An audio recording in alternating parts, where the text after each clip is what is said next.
బాలాజీ వెంకటేశ్వర స్వామి క్షేత్రము తిరుమల కొండపై నుంచి స్వామివారు ప్రత్యక్షంగా దిగి వచ్చి నిలబడిన క్షేత్రం.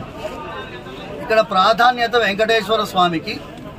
తిరుమలలో ఏ నియమాలు వర్తిస్తాయో ప్రభుత్వ పరంగా చిలుకూరులో కూడా ఆ నియమాలు వర్తించాలి. తిరుమల కొండపైన ఒక జీవో ఇష్యూ చేశారు అప్పటి ప్రభుత్వం, ఉమ్మడి ఆంధ్రప్రదేశ్ ప్రభుత్వం. దాని పేరు దివ్యక్షేత్రం జీవో.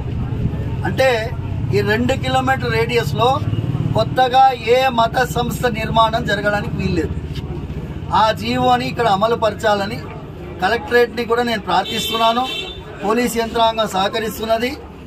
అక్కడ నిర్మాణానికి ఏ ప్రయత్నము జరగకూడదు. కలెక్టర్ గారిని జోక్యం చేసుకొని ఇక్కడ ఉండేటటువంటి పరిస్థితిని యథాతథంగా కొనసాగించాలని, నూతనంగా ఏ నిర్మాణ పనులు కూడా జరగకూడదని, ఇప్పుడైతే ప్రారంభించినటువంటి పనిని కూడా వెంటనే ఆపించాలని మనస్ఫూర్తిగా ప్రార్థిస్తున్నాను. ఎందుకంటే దీనివల్ల లక్షలాది మంది, కోట్లాది మందికి ఆరాధ్యుడైనటువంటి వెంకటేశ్వర స్వామి క్షేత్రంలో మత ఘర్షణలు జరిగాతాయేమో అని భయంగా ఉన్నది.